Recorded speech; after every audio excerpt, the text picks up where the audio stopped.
If you're new to the gym, then this is the perfect video for you, because in this video I'm going to go through everything you need to know when first getting into the gym. Now this video is going to be the first of a 3-part beginner gym guide series in which I'm going to be discussing training. The next 2 videos are going to be on diet and mistakes to avoid, so stay tuned for those. But without further ado, let's get straight into the video. Right, okay, now that's out of the way, I've got to do that little attention hook to, switch you on and get in the video and whatever, but we can get into the nice stuff now. So this is the start of the video, Gym Basics 101, training. By a pretty smart dude. If you're new here, my name's Lucas Scalisi. I'm a fitness and self-improvement influencer, and I'm currently studying sport and exercise science. So when it comes to this kind of thing, I know what I'm talking about. But before I do get into anything serious about the video, there's one thing that I just really want to say because I think it's the most important thing. If you like it, do it. In the gym, consistency means way more than anything else. If you enjoy doing an exercise, doesn't matter what someone on TikTok says, doesn't matter what your mate says, oh, that's bad, oh, it's not scientific, oh, it's not the best for gains. If you enjoy it, do it. Because if you try and make a perfect workout plan that's super scientific to the T and great for gains, but it's boring, you don't enjoy it, you can't feel much of it, you don't understand much of it, it's too complicated, you're not going to go to the gym. So it doesn't matter if you're doing some weird ass exercises, as long as you find them fun, good, do them. That's all that matters. If you're in there and training, good or not, you're going to be making progress. Way more than if you did the most perfect exercise once a week. So keep that in mind. If you like it, do it. First off then is gym words. Now, I did want to put gym terminology, gym words, but I didn't want to put a big massive word on the first slide because I didn't want to, make you think it's overcomplicated. It's just little psychological tricks to keep your attention here. But the first word is reps. All the rep is the number of times you repeat a movement. It's a shortened version of repetition. So 2 repetitions, 2 reps of a bicep curl would be 1, 2. That's all a rep is. A set is a group of back-to-back reps with no rest until you're done. So a set is a set number of reps. Say you're going to do 5 reps in a set. 1, 2, 3, 4, 5, then rest. No, 1, 2, 3, 4, 5. There's no stopping in the middle of the reps, back to back, and then stop to rest when you're done. This next word is probably the most important to know in the gym. It's failure. It's when a muscle has reached its limit and cannot do another rep. If you're not training to failure in arguably every set, you're kind of just wasting your time. So, as an example of what a failure would look like, it's something a little bit like this.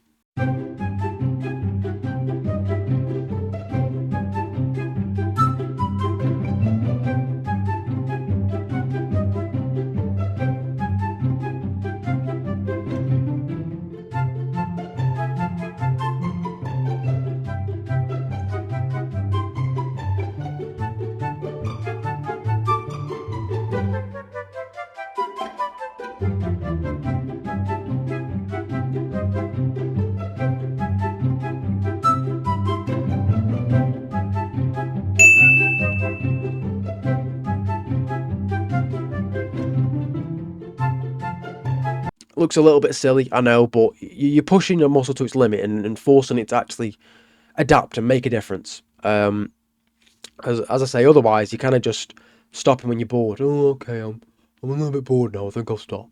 So, failure is very, very important.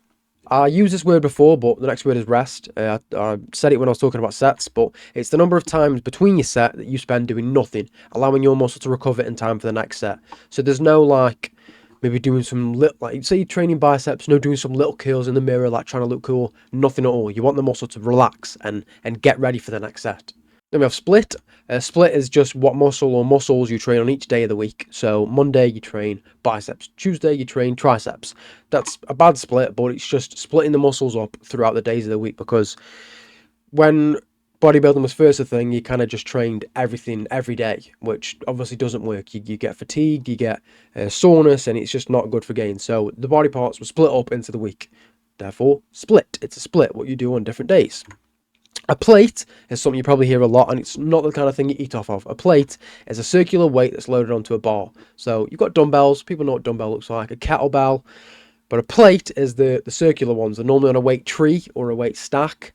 And they're what you use on barbells. You put them on your bench, on your squat, or any kind of plate loading machine. But a plate can also mean a full plate, which is a 20 kilo or 45 pound plate that is usually the heaviest one that a gym has. Because you can have a 2.5 kilo plate, but when someone says, oh, I bench 2 plates, they mean 2 20 kilo plates or two 45-pound plates either side, which is 100 kilos on a bench. Bulking, I probably should have, I don't know why I emphasize that so much then, but it's should be in the diet video really, but it's just so, if you hear this word, you know what it is. It's eating more calories than you burn with the aim to gain weight fast. Cutting is the exact opposite. Eating less calories than you burn to lose body fat. So when people bulk, because of how much they're eating, they do end up putting a little bit of fat on. So you cut to try and lose that fat after. Optimal. This is a word you probably hear more on TikTok. People don't actually use this in person. If they do, I don't know. Maybe they're very scientific, but it's just a scientific word that means successful. But in terms of the gym, it means good for growing muscle. And someone says this exercise is optimal, this exercise is good for growing muscle. A drop set. I personally love drop sets, but you don't have to do them. If you don't really like them, I just think they make training a lot more fun. A lot of people would say, oh, they're not good though, they're not good for gains, though, they're not optimal. But I enjoy them. It's once you've hit failure, you decrease the weight and straight away do another set. So some people say it's like achieving real failure, but it's not. It's just going lighter so you can, get all that last bit of energy out of the muscle. So I think that's pretty self-explanatory. And then a superset. This is the last word. It's not really relevant, but it's good for saving time. A superset is when you train opposite muscles back to back without resting to save time. So you kind of fuse 2 or 3 sets together. So if you were doing arms, biceps and triceps, you do bicep curls. Once you've hit failure for bicep curls, you then go do tricep extensions, and then you rest. And it's good because it saves a lot of time. But the only problem is you're using up multiple machines, and it's not the best for gains really. It's just really good if you're trying to get that quick stimulation, but you don't have much time. But otherwise, that's it for words. If you want to take a screenshot of that, I'll move my face off. Just so that, if you hear any of these words in the gym, you don't know what they are, you can think, oh wait, I watched Lucas' video, I can go look at the screenshot, I know what that word is now. But otherwise, that's it for gym words. Getting into the real bulk of the video then, it's training. This video is all about training. So without further ado, in its simplest form, training in the gym means putting the body in an uncomfortable position, forcing it to adapt. Again, a lot of people could argue, oh, but that's not what you're doing when you train it. That's what it is. When you go on a run, you put in your lungs in an uncomfortable position. You put in your cardiovascular system in an uncomfortable position, forcing you to get more endurance. Going to the gym, you put in the muscles in an uncomfortable position, forcing them to adapt, getting bigger and stronger. Depending on what your goal in the gym is, the training style that you use may vary. So if your goal is to get a better cardio, you're going to do cardio training. You're going to do continuous training. But I'm assuming that if you're watching this video, your goal is to get bigger and stronger, which is called muscular hypertrophy. I'm a bodybuilder. I don't know, if you look at my other videos, it's pretty clear that's what I do. So if you're watching my video, I'm assuming that's what your goal is. If not, this might not be the best video for you. So just to save you time, click off now. So to achieve muscular hypertrophy, the method of training that you want to be doing is resistance training. This is more commonly known as weightlifting, using dumbbells, barbells, or cables to apply tension to a muscle that puts it in that uncomfortable position, forcing the muscles to get bigger and stronger. Focusing more on that then, resistance training. As expected, building muscle isn't as easy as just picking up a weight and doing some funky movements until you get bored. Getting a dumbbell and just... You're not going to see any progress doing that. You need structure. For each exercise that you do, you need a certain number of sets and reps. In the fitness community, there's a lot of discussion and disagreements on what is the most effective number of reps and sets. You've got people on one side saying, what, you do 1 set? You do 6 reps? That's nowhere near enough, bro. You're not even training the muscle. And then you got people on the other side saying, holy fatigue, bro. Holy fatigue. You do 12 reps? You do 3 sets? Holy fatigue, bro. But overall, the most commonly accepted rep ranges include 6 to 8 reps, 8 to 10 reps, or 10 to 12 reps. And the most common number of sets is between 2 and 3 sets. From my experience, different muscles grow more with different rep ranges, but whatever you prefer matters the most. And from person to person, you may also get better gains with different rep ranges. It does matter genetic-wise, but you can't just pin one rep range to every muscle. Like for quite a while when I first joined the gym, 10 to 12 was the mandatory. If you do any less or any more, you weren't getting any gains. Every muscle had to be 10 to 12 reps, which just doesn't make sense, because for some muscles that's too much, and for other muscles it's not enough. We'll get further into that in a minute. And the amount of sets that you do is completely up to you. Two or 3 sets it's a sweet spot, but it's not really anything to really think about. Just get in there, try 2 sets, try 3 sets, whatever you like the most. Me personally, I like 3 sets more. The main pro of it is that you can really get into the sets. Like, you can get more concentrated because it's a whole extra set added to the exercise that you're doing. But the bad thing is it's an extra set. Say if you're doing 10 exercises, that's an extra 10 sets to your workout, which if you're resting for 3 minutes, that's 30 minutes of additional rest and probably 10 minutes of training. So that's 40 minutes added to every workout just by doing one more set. So that's one of the benefits of only doing 2 sets. It's a lot quicker. But I personally feel as though I can't really, get in there mentally. But no matter what you do, every set that you do needs to be taken to failure, or at least very, very, very close to it. I don't have anything to say about that, actually. So moving on to the next slide. Rep ranges. As I said before, we're going to be talking about this now, going deeper into this, but just hold on. It may seem a bit complicated at first, but you'll have a moment and go, all right, okay. So just stay with me. I personally split the skeletal muscles into 3 types: big, medium, and small. I do this because, for one, they are actually those sizes in comparison to your body. Your lats, these ones under here, are actually a big muscle. Your shoulders, these ones here, are actually a small muscle. So it's a nice, easy title for them. And 2, because they do tend to like the same rep ranges. So they're almost quite nicely bunched into these 3 little groups that are pretty easy to remember. The muscles I consider the big ones are the lats, spinal erectors, chest, quads, hamstrings, and glutes. If you're not looking at the screen right now, maybe on your phone or something, I don't know, I would look up, because as I'm saying them, I'm putting them out, I'm putting a little diagram of where they actually are on the body. So if you don't know where they are, I would look up so that you know. The big muscles like to grow the most in the 6 to 8 rep range. The muscles I consider medium are the biceps, triceps, upper traps, calves, abs, and forearm flexors. These muscles work the best in the 8 to 10 rep range. And the muscles I consider small are the shoulders, forearm extensors, all of your mid-back muscles, and the sternocleidomastoid, which is quite a big name, but it's just this here. It's the front of your neck, in charge of turning and looking down. And the small muscles work best in the 10 to 12 rep range, maybe even 10 to 15 rep range. I found that rear delts, the ones at the back, do work the best with about 15 reps. And this is just from my experience. I've been in the gym nearly 3.5 years. And I've tried out loads of different rep ranges, and I've just seen what I've made the most progress with, and this is pretty comfortably very accurate. I feel like a lot of people would agree with me in terms of this. Like, the big muscles are stronger muscles, so they do work better with heavier weight and less reps, whereas the smaller muscles, other muscles like taking over. So when you're training your shoulders, your traps really want to get involved. So going lighter and really isolating the small muscle is what you want to do, but going lighter means you are doing more reps. Between each set, rest for 3 minutes. As I said before, if you're doing 3 sets for every exercise and resting for 3 minutes, it adds this much more time. But 3 minutes, again, it's a sweet spot.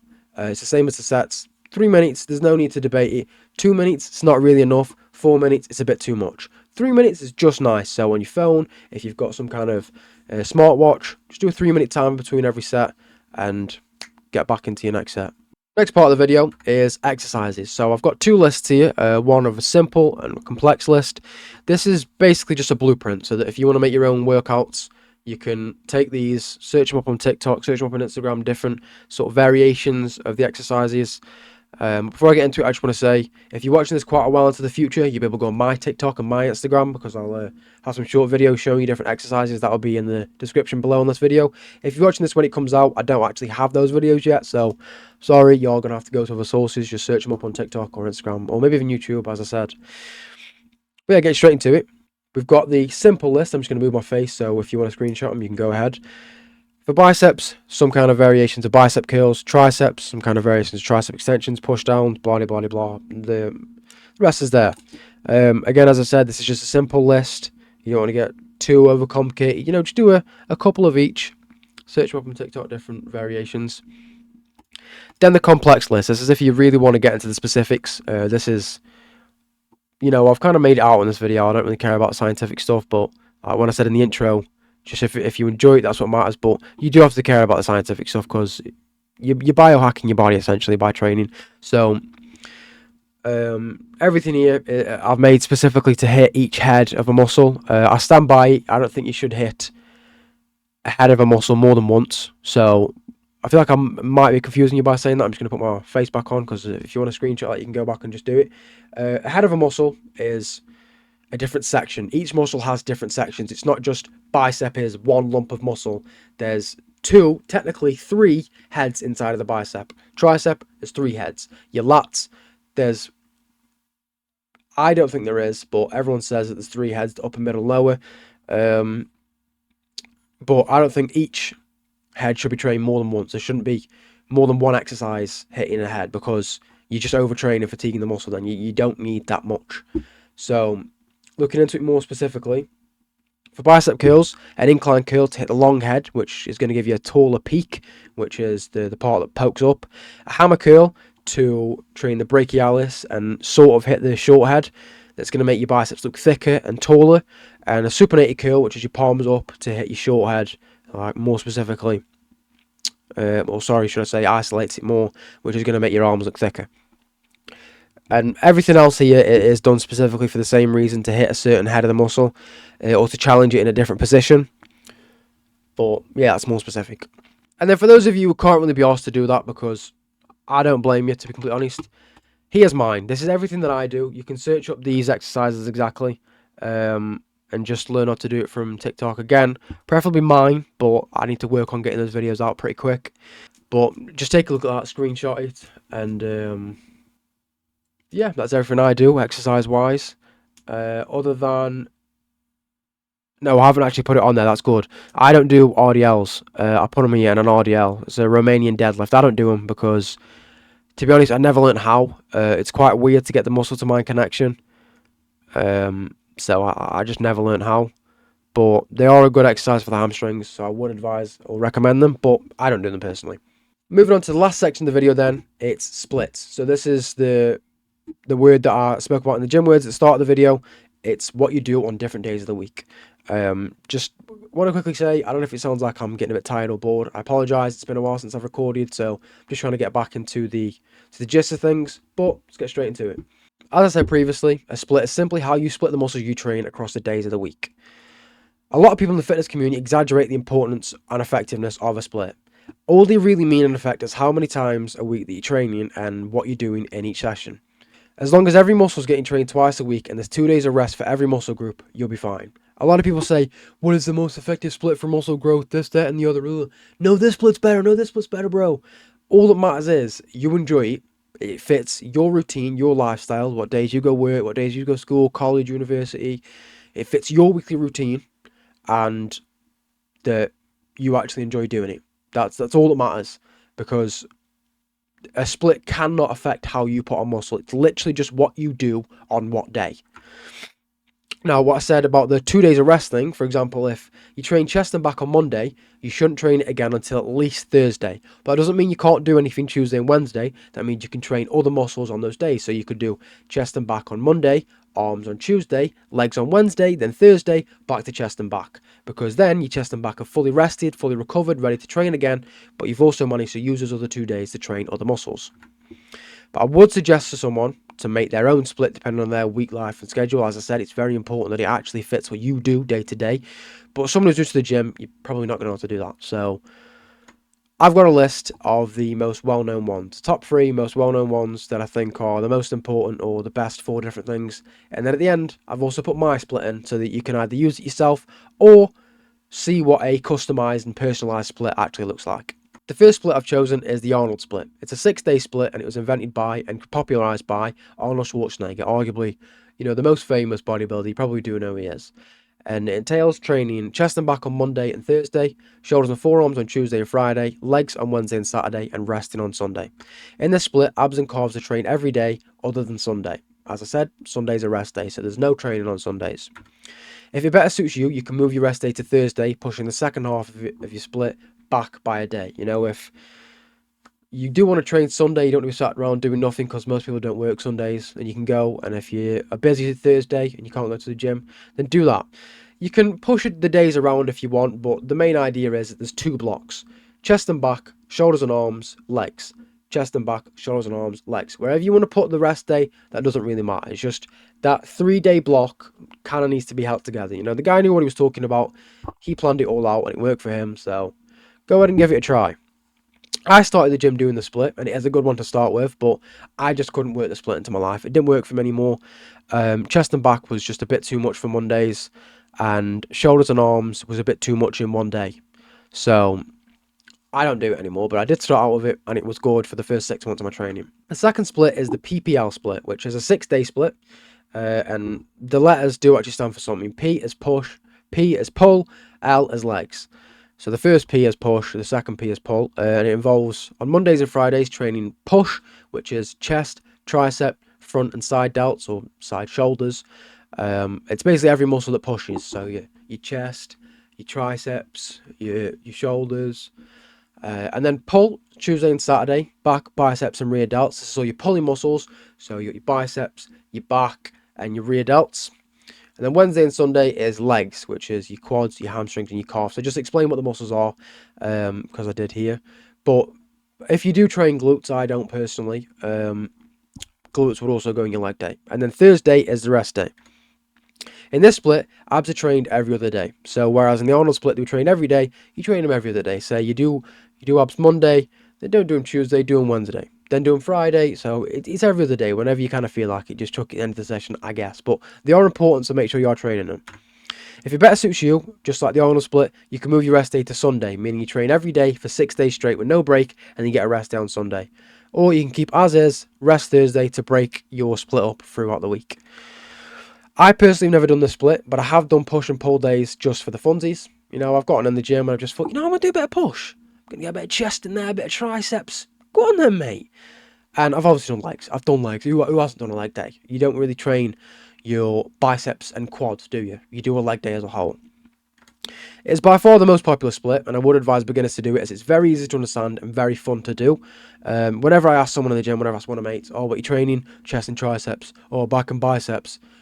People don't actually realise that they think they're just doing this chest and triceps back and back. They're doing the PPL split, and it's almost like, at least in England, that it's kind of lost its name.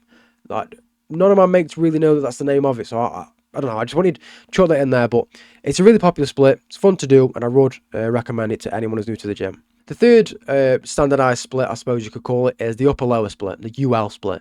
It's a 4-day split, which in comparison to the other two is 2 days less of training, and it involves training your upper body, your whole upper body on Monday and Friday, which is quite a lot, doing your entire upper body. That's biceps, triceps, shoulders, forearms, your abs, your chest, your upper back, your mid back, your lower back. It's quite a lot. And then Wednesday and Sunday, your lower body, which is your whole lower body, essentially just a leg day. And then Tuesday, Thursday and Saturday, you rest. I personally would never do the split, ever, to be completely honest, never in a million years. But it's great if you can't go to the gym that often. If your transport's a bit of a struggle, if you're really busy with a full-time job, or you're a parent, or you're a supervisor, or a guardian of someone, or if you've got your studies, your GCSEs, your A-levels, your degree, whatever it may be, and you just you can't make the time for the gym, this is a great split. And you can obviously play around with the rest days. If, for example, you can only train in the week, you can't get there on the weekend, you can have it as Monday and Wednesday is upper, Tuesday and Thursday is lower, and then rest all weekend. So that means you're training Monday, Tuesday, with Thursday, missed a day there, mate. Monday, Tuesday, Wednesday, Thursday, and then resting Friday, Saturday, Sunday, so you get a complete weekend off. If you like going out on the weekend, it's probably a good split for you, because then you got your Friday off, you got your Saturday off, and your Sunday off. So in terms of saving time, it's a great split. Again, it's great for those who are more interested in just getting in there, getting into the gym and getting results, rather than going to the gym, as it arguably has the same stimulation as having a bigger split. I feel like I've kind of not said that properly there, so just to re-explain it. Me personally, I like going to the gym. It's my hobby. It's arguably my job. I'm a bodybuilder. I enjoy getting in there. I love how it feels. I like training. I like working hard and pushing my body. Some people, though, this might be you, and that's completely fine. You just want to get in there and you want to build a good physique. You want to feel good. You want to look good in your body. You can't really be arsed with lifting weights. That's okay. There's a lot of science recently going into this split saying it's way better than the split. I disagree personally, just because of how much it is in one day. But again, it's arguably got the same amount of stimulation as something like the Arnold split, but it takes way less time out of your week. It does, however, take way more time out of your day. Because of how much longer of a gym session you'll be doing, your whole upper body, you're going to be spending a lot more time in the gym per session, which might mean either you're taking ages, or to keep the time a little bit further down, you may be cutting out pretty useful exercises that you will be able to do in a different split. It almost sounds like I'm going against the split. As I said, it's great if you're trying to save time, but if you really, really want to, get into the gym and make absolutely the most gains that you can, I wouldn't recommend it. Finally then, this is my split, so you can see what a customized split actually looks like. It's the Luca split. Works for me. 7-day split, you might think, what? No rest days? What? How can you not rest? I don't like rest days, and I don't need them. As I said, if you don't train a muscle for 2 days, it's resting during those 2 days. You don't need a day off to let everything rest. So on Mondays and Thursdays, I train shoulders and forearms. As I said about the Arnold split, shoulders and arms, so that means shoulders, biceps, triceps, and forearms was just too much in one day. So I like doing a shoulders and forearms day. It allows me a lot of emphasis on my shoulders and a lot of emphasis on my forearms. You can also call it your accessories day if you want, because they're the muscles that a lot of people actually neglect, which isn't great. They, in my opinion, really build your physique. Your shoulders are what make you look big, and your forearms are what make you look big in a shirt. So, pretty important day in my opinion. Then Tuesday and Friday, train arms, which is biceps and triceps. Then Wednesday and Saturday, I do chest and back, and Sunday, I do legs. And my rest day is just whenever I can't get to the gym, which unfortunately is quite a lot. I can't drive personally, so it's just whenever I've got a lift available. And you might look at that and think, one leg day, why are you doing one leg day? It's because, personally, and this is part of the customization, you got to understand where your strong points are. And my legs are currently actually a weak point, so I'll be adjusting the split. Again, a big part of personalization. I'll be adjusting the split to have another leg day on Thursday, and I'm going to push shoulders and forearms into an arm day on Friday. So it's going to be a bit of a longer day on Friday, but it's just so that my legs can get more training, because the reason why I only had one leg day before was because my legs respond to training really, really well. But then I made the stupid gym bro decision to not train them much at all, actually. I think I trained them probably 5 or 6 times in 2025, maybe a couple more times than that. So missed out on a lot of gains there. So I'm going to train them twice a week to really catch up. I made the split to fit my preferences, my strengths and weakness, and the other things that I have to do in a week. So I'm not going to go into my routine much. You don't know about what I do day to day or what I do weekly, but this works for me. I know what I'm doing on different days, and these muscles are easier to train on this day or that day or this day. And again, strengths and weaknesses, that's speaking more about my legs. I know my legs were a strong point for a while, so I only did 1 day a week, whereas now they're kind of falling behind, so I'm going to do them twice a week. This is a good example of how to make your own split, because I've acknowledged that my legs are very responsive to training, meaning I only have to train them once, giving every other muscle group more room to train within the week. So if you didn't train legs at all, say you didn't have legs, quite a sad scenario. If anyone's watching this video and you've got no legs, I do apologise if that was insensitive of me. But that would free up a lot of time to train every other muscle in your body. If you didn't have legs to train, you'd have 2 extra days to train everything else. So, acknowledging if you've got any weak points. If you're new to the gym, I wouldn't, but I do just have to say this. If you've got any weak points, any strong points, focus more on your weak points than your strong points. You don't want to make your strong points even stronger, because then you're going to look silly and you're going to end up getting muscle imbalances that cause back pain or hip pain or anything like that. Now, a lot of people that I know, I just want you to throw this in there as a little flex, actually do the split by hearing it from my closer friends without knowing that I made it. There's been a few times that I've been in the gym and I say, oh, what are we training today, mate? Shoulders and forearms. And I just think, you know that's my split, don't you? You know that's the Luca split. So, I just like throwing it in there as a little flex, because I actually did invent this. I've never heard anyone else doing a shoulders and forearm day. There's probably someone in the world who does, but I arguably invented this. So if that could be something I popularise, that'd be pretty cool. But as for that, that's pretty much it. Pick from one of those slits. Pick from one of those slits. Pick from one of those splits, whatever sounds the best to you. Or just week by week, try each different one. If you do want to try mine, go ahead. Or if you do want to make your own, then go ahead, try it, go for it. But otherwise, that's the end of the video. So just as a quick recap, it may seem like a lot of information, but it truly is just the basics, the bare minimum. So let's do a quick and simple recap just so that we can refresh your brain and make you realize maybe it's not that bad. So all you need to take from this video is some new gym terminology, an understanding of what rep ranges to use for each muscle, what exercises to do for each muscle, and a split to start following every week.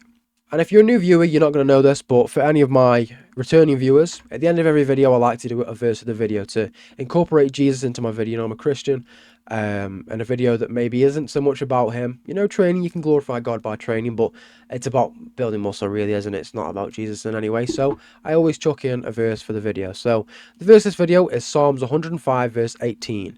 The Lord is near to all who call on him, to all who call on him in truth.